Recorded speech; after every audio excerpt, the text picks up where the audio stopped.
Salut, c'est Gamin de Pride France. Alors fais comme moi, écoute la radio Martel en tête et supporte notre cause.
Supporte Pride France, supporte ta radio, supporte la radio Martel en tête.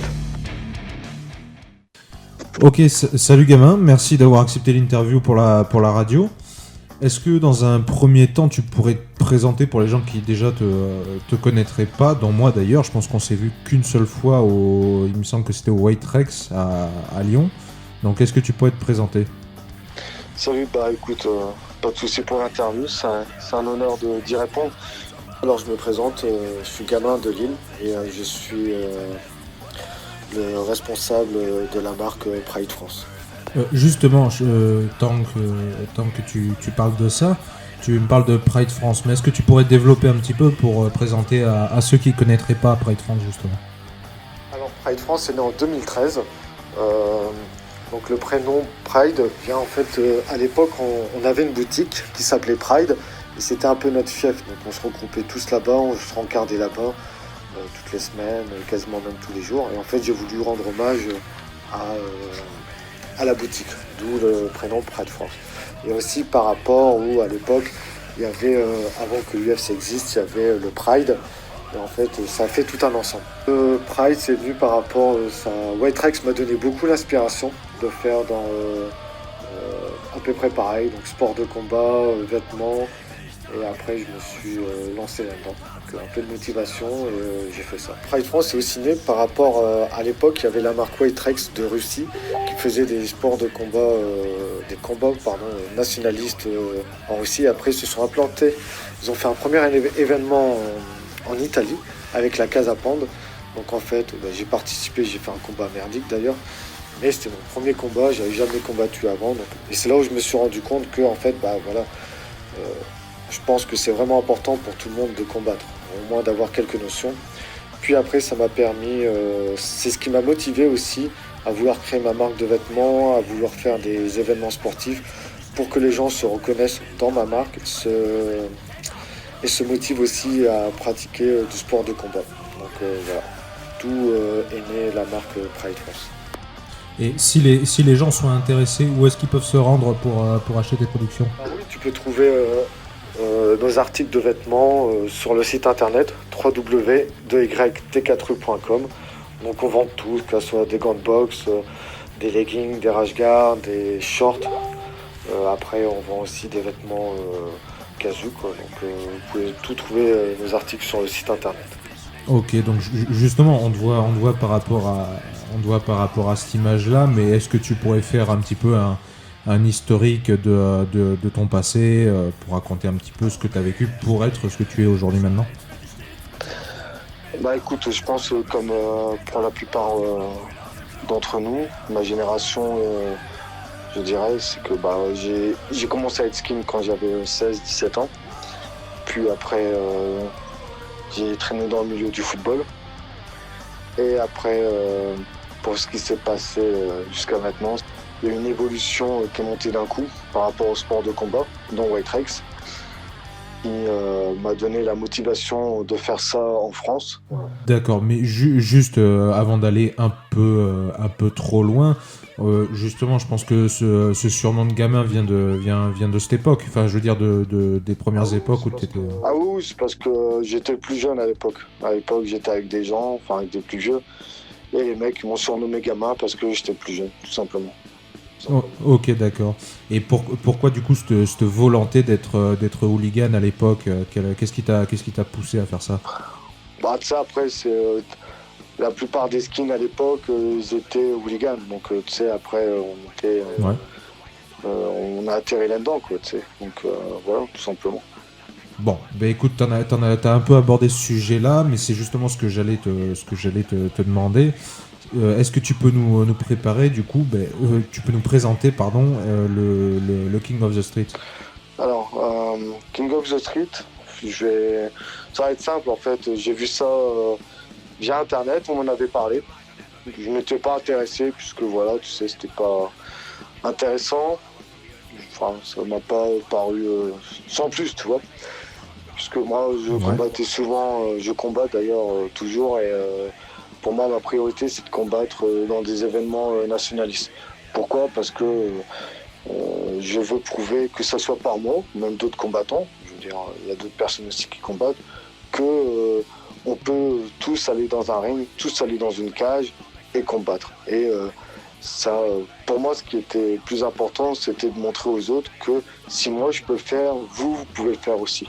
C'est de donner la motivation aux autres personnes. C'est pas parce que moi je le fais que toi tu peux pas le faire. Si tu as l'ambition, si tu as la volonté, bah, tu peux le faire, tout simplement.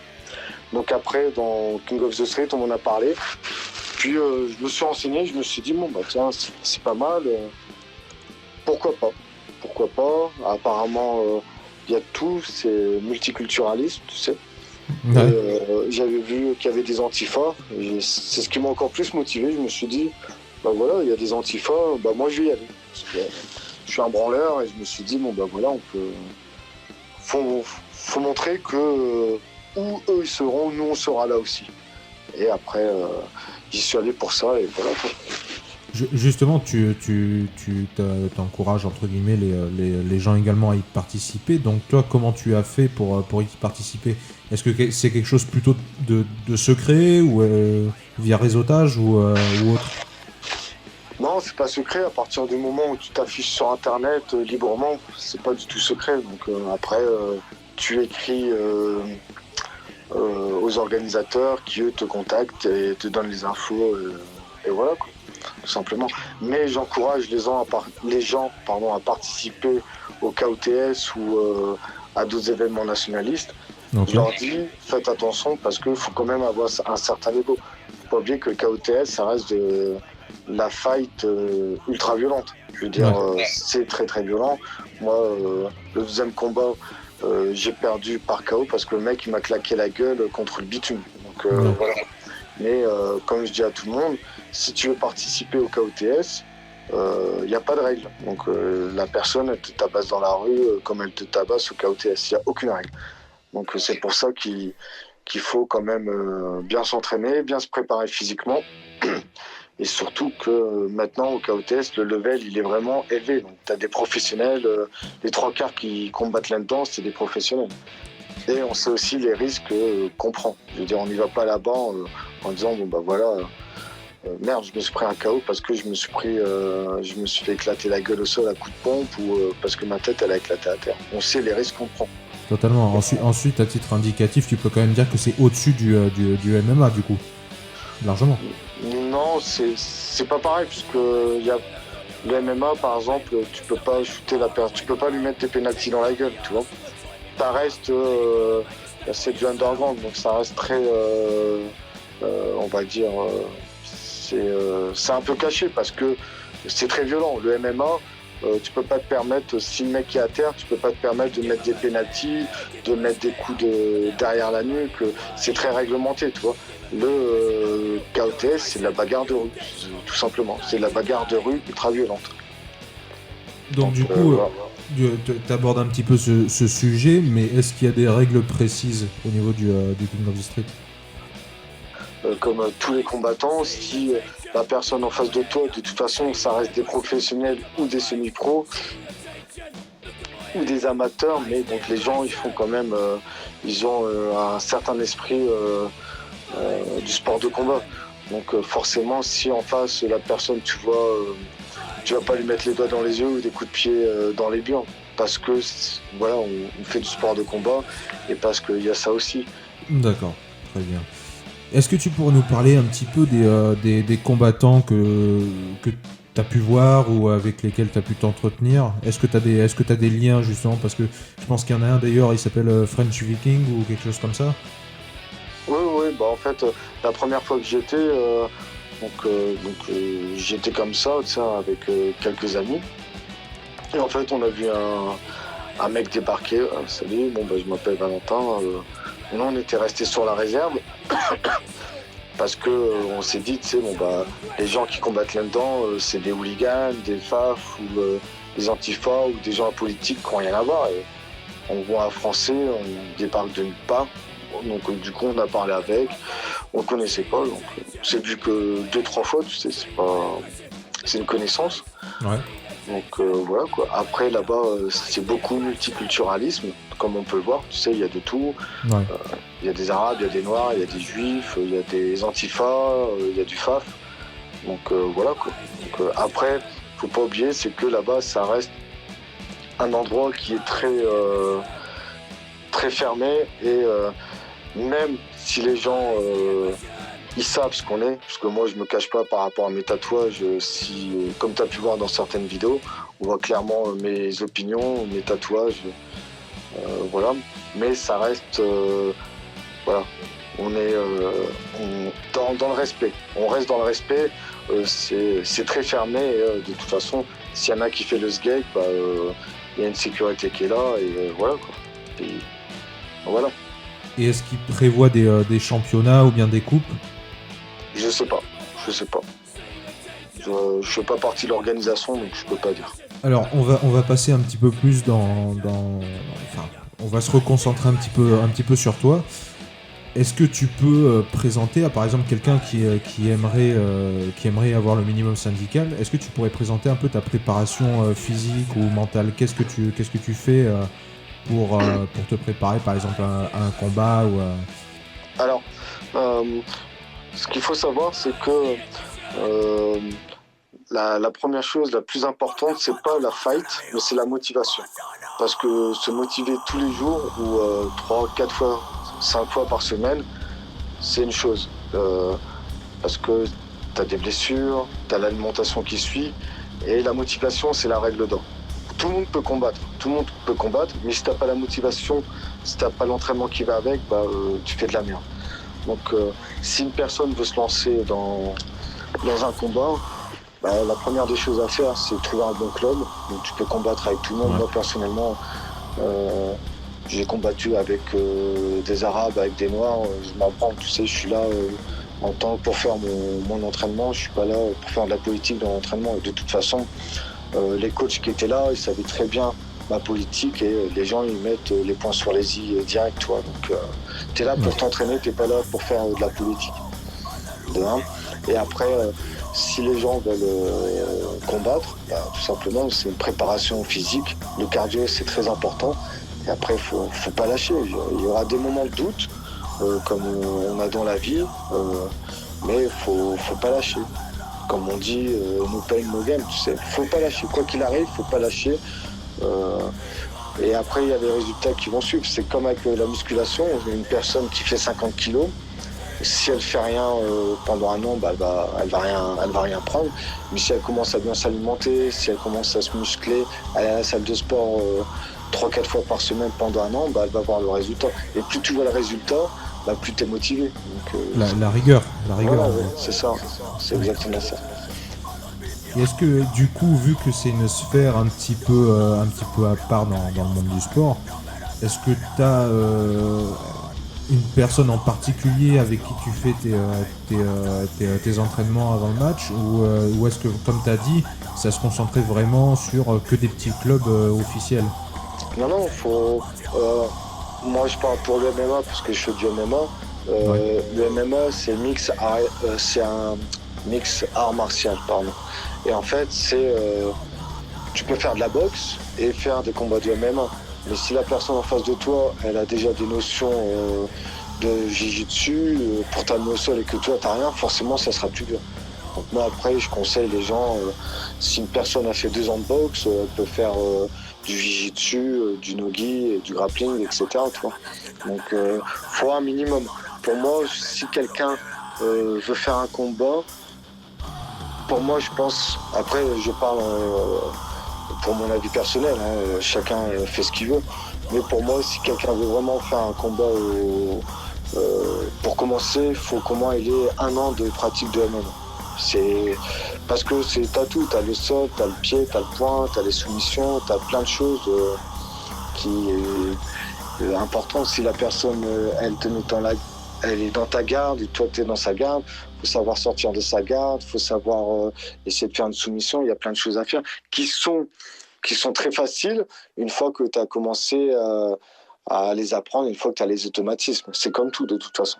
J'ai remarqué il y a pas longtemps, il y a un reportage de Brut qui est apparu. Est-ce que tu l'as vu? Est-ce que t'as envie de donner ton avis là-dessus? Oui, j'ai vu le reportage. La personne était avec moi au KOTS, enfin était avec moi, je l'ai vu. On a parlé, on a discuté, on a échangé différents points de vue. Et voilà quoi. Après, je pense que Brut, contrairement à d'autres médias, ça reste un média qui reste apolitique pour moi. Donc ils donnent pas leur avis sur les antifas, sur les FAP dans le documentaire.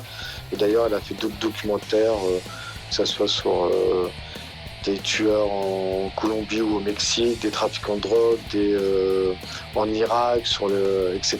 Ça reste très professionnel et apolitique à chaque fois. Et de toute façon, moi, comme j'avais dit à la personne, j'avais mis les points sur les i directs et voilà quoi. Mais pour moi, c'est un média qui est très correct, qui est correct et que il va pas faire comme dans certains médias qui veulent faire du sensationnel pour avoir des vues, etc. Tu vois. D'accord. Ouais. Donc le reportage, en gros, t'as plu quoi. Moi, ça m'a pas plu, je m'en fous. Tu sais, après, c'est pas. Moi, après, je m'en branle personnellement. J'en ai rien pensé, tu vois. Donc, mais ça, il est resté. Il a pas dit de la merde. Il a rien dit qui était contre KOTS, contre les antifas, contre les FAF, contre tout le monde. Tu vois. Il a été correct. Il a été objectif.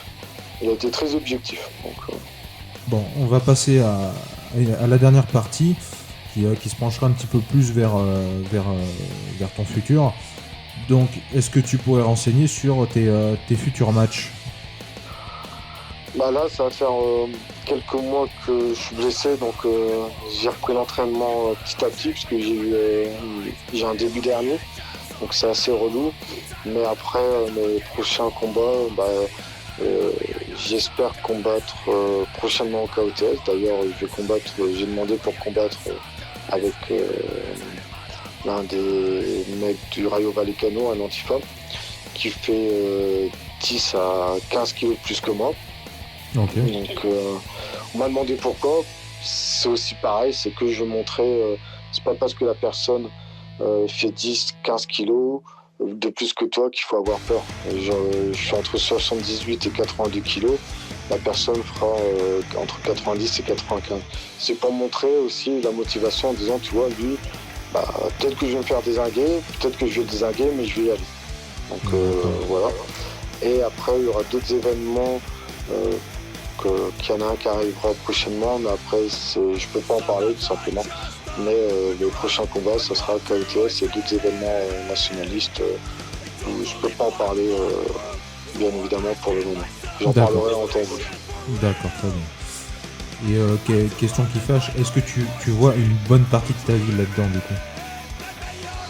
Bah non, puisque je commence à me faire vieux. Mais après, de toute façon, par rapport à quoi? Par rapport au MMA ou vis-à-vis du King of the Street? Après, tu sais, je commence à me faire vieux, comme je te dis, et c'est que après, il y a la relève. Comme j'ai dit, si moi je peux motiver des jeunes et que ça peut les motiver aussi, et que eux peuvent motiver d'autres personnes. Même si j'arrive juste à motiver une personne et que la personne elle fait du bon travail ou qu'elle y aille, toi, bah voilà, je serais content pour cette personne-là. Mais moi, je commence à me faire vieux et après, il y a la relève qui est là, heureusement d'ailleurs. D'accord. Et tu soulèves quand même une question, parce que tu parles un petit peu de relève, etc. Mais du coup, quel but, toi, à titre personnel et peut-être à titre collectif, quel but tu souhaites accomplir en participant au King of the Street? Bah, comme je l'ai dit avant, c'est que les gens se motivent et qu'ils se disent que ce soit King of the Street ou même ailleurs,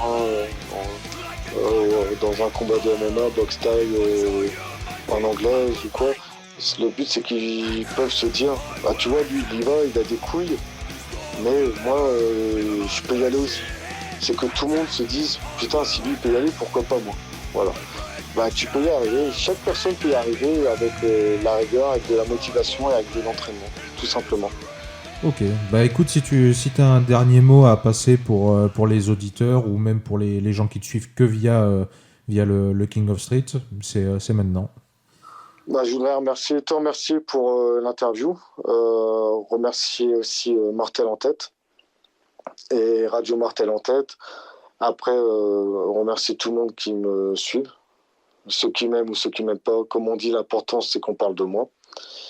Et après, pour toutes les personnes qui sont intéressées, continuez à vous entraîner, n'écoutez que vous, soyez motivés, quoi qu'il arrive, le travail paye, que ce soit dans n'importe quel domaine. Eh bien, un grand merci à toi, gamin, et je te dis à très vite. À bientôt, merci.